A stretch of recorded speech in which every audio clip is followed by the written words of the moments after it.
시를 보면서 여러분 무엇을 느꼈습니까? 좀 많이 어디서 들어본 것 같은데 그런데 그거 같지도 않으면서 익숙하지만 익숙하지 않은 것 같은 것을 느끼지 않나요? 이 시는 좀 다른 시와 겹쳐 있는 시상들과 시어들이 되게 많습니다. 그 소리가 이제 뭐냐면 어, 같은 작자가 쓴 시이기 때문에 다른 시편과 이제 겹치는 말들이 많고요.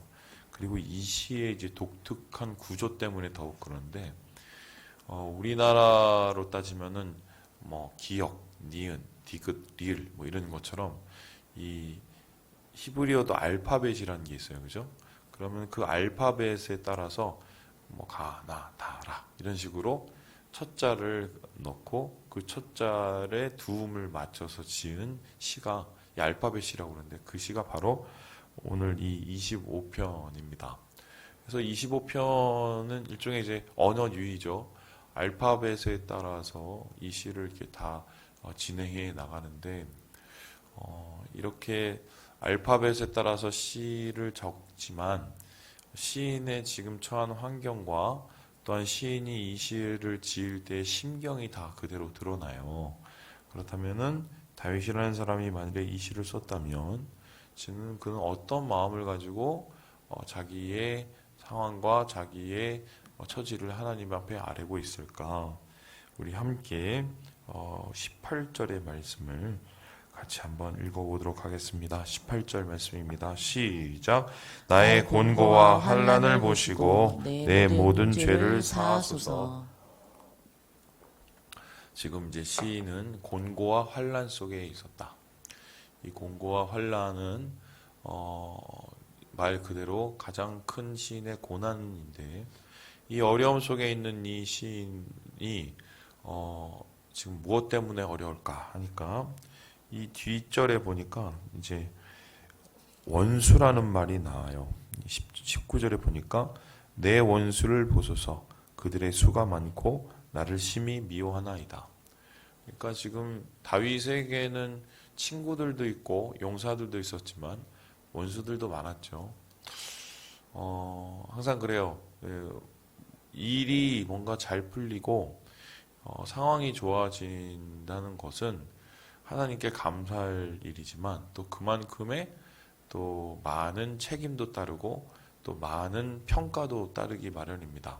심지어는 자기의 아무 잘못도 없이 비난을 받는 경우도 많이 있지요. 사람들의 심경 가운데 남 잘 되는 거 보면 싫어하시는 분들이 의외로 많이 있어요. 요즘에 그 가짜 사나이라고 여러분 제가 지난주에 말씀드렸는데 거기에 나오는 출연자들 뭐 이근 대윈이 로곤 교관이니 막 이런 사람들이 있어요. 뭐 이 사람들이 이제 출연하면서 여러 말을 이렇게 하면서 사람들한테 회자가 되고 많은 인기를 이제 얻게 되고 또 얻어가려고 하는데 아니나 다를까 이제 그 유튜브에서 또 이분들의 삶을 이렇게 다 이렇게 돌아보면서 낱낱이 가지고 있는 지난 삶을 다 들춰내시는 분들이 있습니다. 그게 이제 맞는 얘기도 있고 또 틀린 얘기도 있고 꾸며낸 얘기도 있고 그래서 제가 그걸 보면서 느꼈던 게 아, 인간의 본성을 봐요. 인간의 본성을 뭘 보냐면 참 서로 먼지 안 나는 사람이 없고요. 그다음에 두 번째는 뭐냐면 남잘 되는 꼴 보는 걸 싫어하는 사람이 정말 많습니다. 특별히 지금 우리가 있는 사회 속에서는 그런 마음들이 더 많은 것 같아요. 축복하고 또 감사하고 또 누군가를 위해서 마음을 쓰고 이런 것보다 파헤치고 드러내고 또 그것을 통해서 한 사람의 인생을 완전히 엉망으로 만들고 이런 좀 나쁜 마음이랄까요? 이런 게 굉장히 많은데 허울을 쓰고 자기의 위선을 행하는 행동도 잘못됐지만 사실은 남을 깎아내려서 자기의 뭔가 정당성을 드러내려는 뭐 이런 마음도 제가 볼 때는 똑같이 나빠요. 근데 지금 오늘 이 시인에게는 그러한 이 주변에 있는 원수, 주변에 있는 시인을 대적하는 무리가 많았고 그 대적하는 무리에 의해서 고난과 환난을 당할 때 제일 먼저 돌아보게 되는 것이 자기 자신의 죄였어요. 이게 되게 중요한데요, 여러분. 이런 겁니다. 우리가 어떤 일을 고난을 당하고 어려움을 당하고 힘겨운 일을 당하고 그러면 보통 사람의 경우는 제일 먼저 생각나는 게 뭐냐면 저놈의 자식이 어떻게 나한테 이래 이거예요. 저놈은 나한테 저러면 안 되는데 지는 어떻게 살았길래 뭐 이러면서 나를 괴롭게 하는 사람을 먼저 생각하게 되죠. 그리고 나의 잘못은 뭐 되게 작게 보이고 그의 나를 비판하고 나를 힘들게 한 사람의 잘못은 크게 보이고 뭐 이러면서 소위 말해서 내 눈에 있는 들보를 보지 못하고 남의 있는 티를 보려는 또 그리고 나의 모든 상황과 어려움의 책임을 그런 것에 다 전가하려는 뭐 이런 모습이 대체적으로 사람들에게 나타나는 모습입니다. 그런데 예수 믿는 사람은 좀 달라야 돼요. 예수 믿는 사람은 기본적으로 우리의 마음속에 무엇이 있어야 되냐면 하나님의 주권에 대한 확신이 있어야 됩니다. 그 하나님의 주권에 대한 확신이라는 것은 무엇이냐? 모든 것은 하나님의 섭리 안에 있다는 거예요. 이 섭리라는 것은 주님의 계획하심과 주님의 뜻하심인데 심지어는 내가 당하는 어려움과 곤란도 하나님의 계획과 섭리 안에 있다는 것을 우리는 기억해야 됩니다. 그렇게 되면 어떤 일이 일어나느냐? 물론 나를 해하고 나에게 해코지를 하고 나에게 어려움을 주는 그 대상의 잘못도 크지만 이 어려움을 왜 주님께서 허락하셨을까? 이 어려움 속에서 하나님께서 내게 말씀하시고자 하는 이야기는 무엇일까 하면서 자기의 내면부터 먼저 돌아보게 돼요. 남을 바라보고 남의 잘못을 먼저 바라보게 되면 그것의 시비는 밝혀질지 모르겠지만 내 안에 성장과 발전은 없어요. 내 안에 변화도 없어요. 하지만 모든 상황 속에서 내 자신의 연약함과 모자람을 하나님 앞에 솔직히 아뢰고 그 가운데 주님의 뜻을 발견하려고 몸부림을 치면 그때부터는 하나님의 계획하신 일들이 내 안에 하나둘씩 일어나게 되는 것입니다. 그러한 의미에서 다윗은 참 우리가 본받을 만한 사람이에요. 왜인가? 그의 인생을 대적, 가장 큰 대적은 여러분 아시지만 크게 두 사람입니다. 사울이라는 사람과 그리고 자기를 헤아려 했던 압살롬이라는 아들인데요. 참 그들의 잘못이 컸거든요. 근데 그 잘못 속에서도 자신의 모든 불행을 그들의 잘못으로 다 치부하지 않고 자신을 끊임없이 돌아보죠.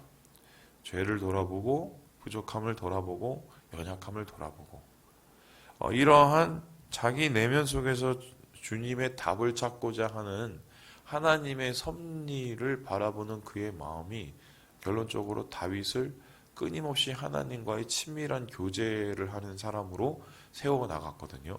그래서 오늘 이 말씀 속에서도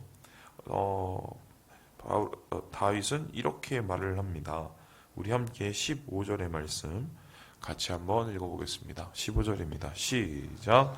내 눈이 항상 여호와를 바라보면 내 발을 그 문에서 벗어나게 하실 것이미로다. 자기 내면을 바라보고 자기 내면에 있는 것을 하나님 앞에 아뢰고 자기의 죄를 하나님 앞에 솔직히 고백을 하고 나서 그 다음에 이 다윗이 할 수 있는 일은 뭐냐면 그럼에도 불구하고 나를 여전히 포기하지 않으시고 사랑하시는 하나님을 계속적으로 쳐다보는 거예요. 나를 바라보면 연약함으로 주님께 엎드리지만 이러한 나를 또 바라보시는 하나님을 바라보면 여호와 하나님을 바라보면 우리는 어떤 것이 생깁니까? 희망이라는 것이 생기고 소망이라는 것이 생깁니다. 그 이유는 무엇입니까? 하나님께서 우리를 여전히 포기하지 않으시고 여전히 하나님의 은혜와 사랑으로 우리를 함께 하신다는 것을 믿게 될 수 있기 때문이죠. 그래서 바울은 오늘 이렇게 얘기를 하는데요. 우리 함께 6절의 말씀을 같이 한번 읽어보겠습니다. 6절입니다. 시작. 여호와여 주의 긍휼하심과 인자하심이 영원부터 있었사오니 주여 이것들을 기억하옵소서. 사람을 바라보고 만일에 그 책임과 분노를 거기에 다 쏟았다면은 절대로 고백하지 못할 말입니다. 어려움과 곤란 속에서도 하나님은 긍휼하신 분이다. 하나님은 인자하신 분이다. 내면을 바라보고 그 가운데 계시는 하나님을 바라보았기 때문에 다윗은 어려움 속에서도 하나님을 묵상할 수 있었어요. 이게 바로 묵상의 힘입니다. 묵상의 힘이에요. 묵상이 우리에게 꼭 필요한 이유는 무엇이냐면 이것은 일종의 필터죠, 필터. 내 안에 있는 나쁜 것이 들어와도 그것을 이 신앙이라는 필터를 통해 걸러내어서 더러운 것은 버리고 좋은 것은 남길 수 있는, 이게 바로 이제 묵상의 힘인데요. 그런 것 같아요. 내 안에 영혼의 샘이 메말라 간다는 것은 내가 이렇게 하나님을 기다리고 하나님을 바라보는 시간을 잃어버리고 있다는 소리입니다. 그냥 쫓겨가는 삶, 그냥 흘러가는 삶, 그냥 남과 똑같은 삶을 살게 되면 남는 게 없죠. 그리고 나쁜 것은 나쁜 것대로 더 나빠지고 악한 것은 내 마음속에 더 큰 상처로 남게 되는데, 이 묵상이라는 시간, 하나님을 구하는 시간을 바라봄으로 이 다윗이 하나님께 긍휼하심과 인자하심을 기억할 때 그의 인생 속에서 주의 선하신 계획만 남고 하나님의 보호하시는 구원만 남게 되었다는 것이 오늘 말씀 속에서 우리에게 찾게 되는 이 교훈이죠. 그래서 이러한 하나님을 묵상한 이 다윗은 최종적으로 주님께 이렇게 말합니다.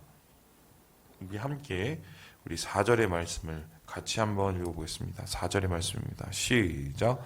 여호와여 주의 도를 내게 보이시고 주의 길을 내게 가르치소서.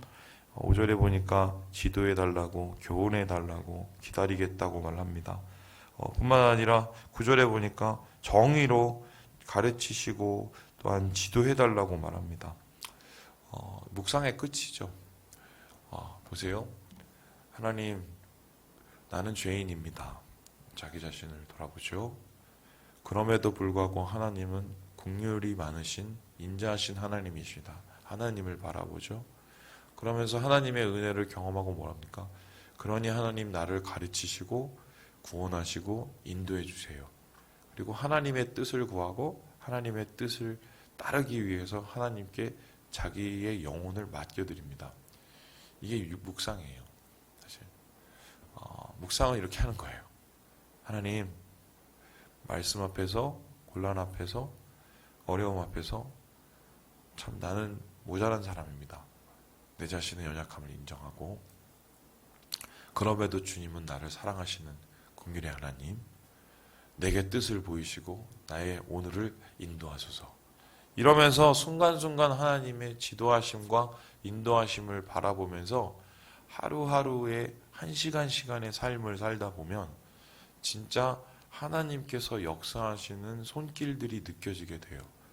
그냥 지나칠 수 있는 시간과 그냥 지나칠 수 있는 만남과 그냥 지나칠 수 있는 이 작은 사건들이지만 그 소소함 속에서도 영적인 민감함이 묵상을 통해서 발휘되어서 그 속에서 하나님의 일하심을 볼 수 있는 눈이 생깁니다. 그래서 묵상하는 사람은 결국 삶 속에서 열매를 거두게 되고요. 변화될 수밖에 없어요. 왜냐하면 그는 하나님과 말씀을 붙잡고 동행하기 때문인데요. 바로 다윗은 이러한 동행 속에서 하나님을 의지하고 하나님과 함께 이 어려움을 이겨내는 이 이야기가 오늘 전체적인 이 다윗의 이야기입니다. 그래서 이러한 묵상 속에서 주의 인도하심을 구하는 다윗, 그의 끝은 어땠을까요? 우리 함께 우리 22절의 말씀을 읽고 마무리하겠습니다. 22절입니다. 시작. 하나님이여 이스라엘을 그 모든 환난에서 속량하소서. 하나님의 구원을 경험하고 자기뿐만이 아니라 자기의 이웃, 자기의 나라를 위해서 감히 기도할 수 있는 영적인 여유로움이 생기죠. 마르지 않는 마음이 생깁니다. 이거는 그냥 삶이 여유로워지고 풍요로워져서 생길 수 있는 마음이 절대 아니에요. 여러분 주위 보시면 알 거예요. 가진 것이 많은데 그렇게 옹졸하게 사시는 분들 많죠. 웃어야 될 일이 많은데 오히려 인상 쓰고 다니시는 분들 많습니다. 그분들은 자기 안에 갇혀 있기 때문에 그래요. 현실 안에. 그 갇혀 있는 현실과 갇혀 있는 자기의 담을 열고 주님을 맞아들이는 이 묵상의 작업을 통해서 다윗은 비로소 이웃과 형제 자매들을 품을 수 있는 여유로움을 갖게 되고 속량하시고 구원하시는 하나님을 찬양하게 되는 이 모습으로 오늘의 이야기를 마치게 됩니다. 여러분 말씀을 마칩니다. 참 우리가 많은 것이 무너졌어요. 많은 것이 무너졌어요. 이제는 우리가 하나씩 하나씩 그 잃어버렸던 것을 회복해야 될 시간이다. 여러분 묵상을 회복하시고 주님을 가까이 하는 마음을 회복하시고 예배를 회복하셔서 주님 원하시는 은혜를 마음껏 누리시는 오늘 하루 되시길 주님의 이름으로 축원합니다.